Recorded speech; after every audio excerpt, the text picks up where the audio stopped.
today's show and tell. What are you going to take for show and tell? How about we take your new Godzilla? Okay. Okay. I thought I'd be happily living back in my home. I would have rebuilt exactly the same house I had because I loved it. Biscuit, come on. It's almost 2 years since Letty Pope and her children lost their home when bushfires swept along the southern coast of New South Wales. They moved into this shed in June after spending the previous 18 months living in caravans. It feels like home. More and more it's feeling like home. Builders were due to start work on an extension today, but that's been delayed for a 4th time due to wet weather. Just to get it to this stage has taken a while and there's still a fair bit to go. It is what it is.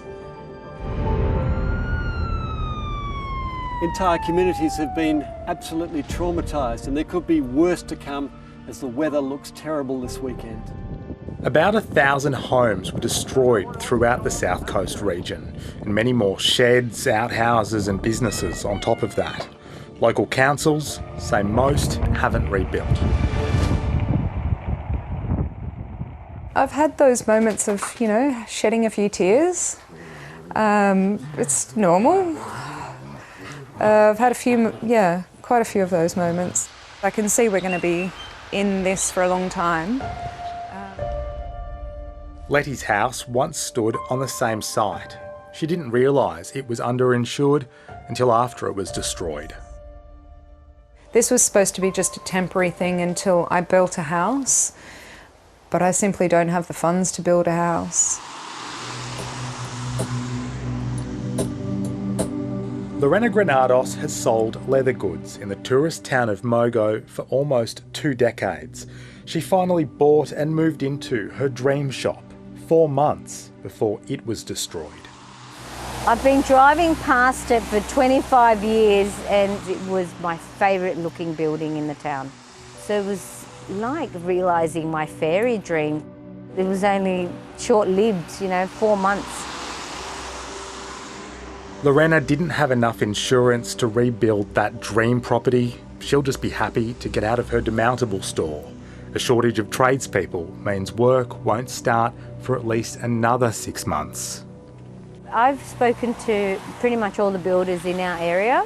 A lot of the builders have a waiting list of 3 years. We've been saying people need to understand that recovery from a crisis like this does take a long time, but there's slowly.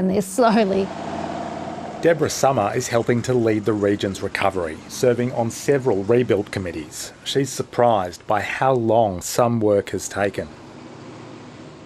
I didn't expect to still see people living in caravans at this stage. Deborah lives further south in the town of Cobargo, which looks very different to the devastation of almost 2 years ago. With at least 4 deaths and more than 100 homes destroyed, the physical and emotional scars are yet to heal. A lot of the people, a lot of the situations have been forgotten about. Just been forgotten. It's hard. It's hard to see people sit here. You're just going to have to stop there for a minute. I can't. This is just brings up, just brings up a lot of shit. And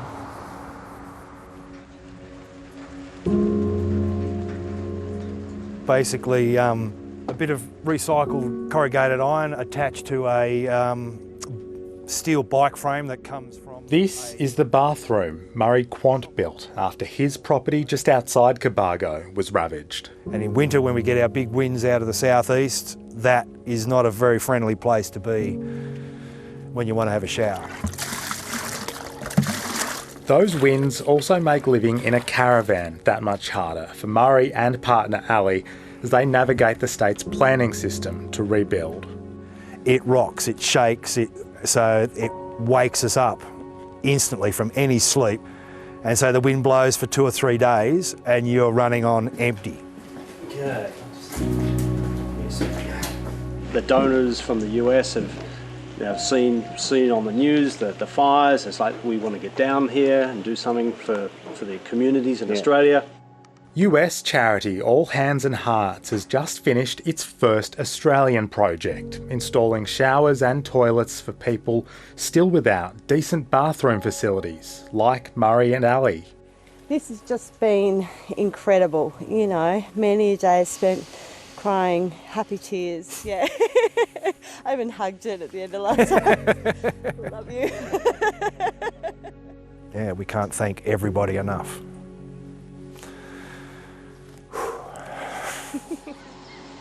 The community response over the last couple of years has been phenomenal, amazing. Al, do you know if there's any small containers up the front there? You know, the ones without lids? Yeah. Chef Campbell Starr cooked free meals for his community after the fires, but 2 years on, he's got nothing left to give.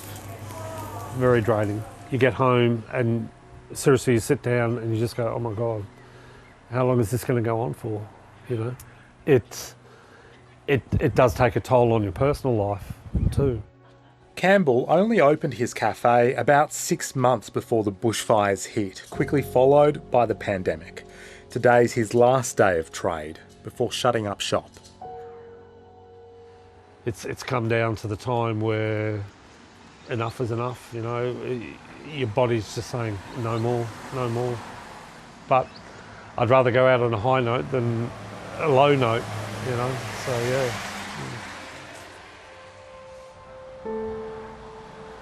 Back in 2019, people fled to the Cobargo showground as their town burned.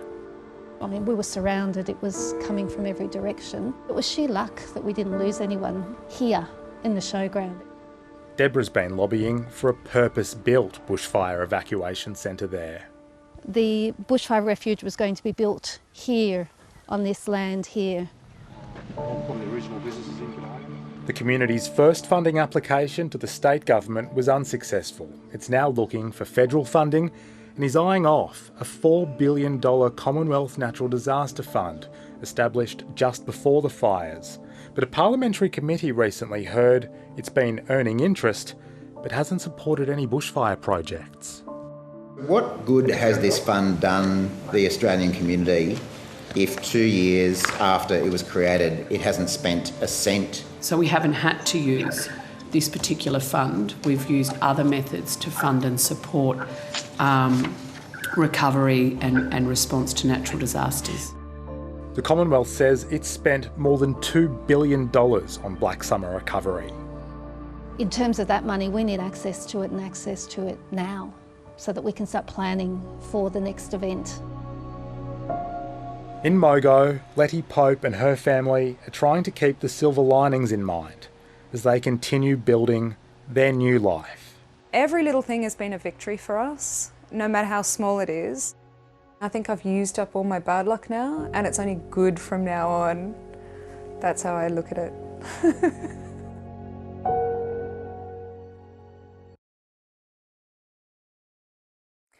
Hi, I'm Lee Sales. Thanks for watching this story. If you'd like to watch more of 730's stories, they are on the left of your screen. And tap on the button below to subscribe and get the latest from ABC News.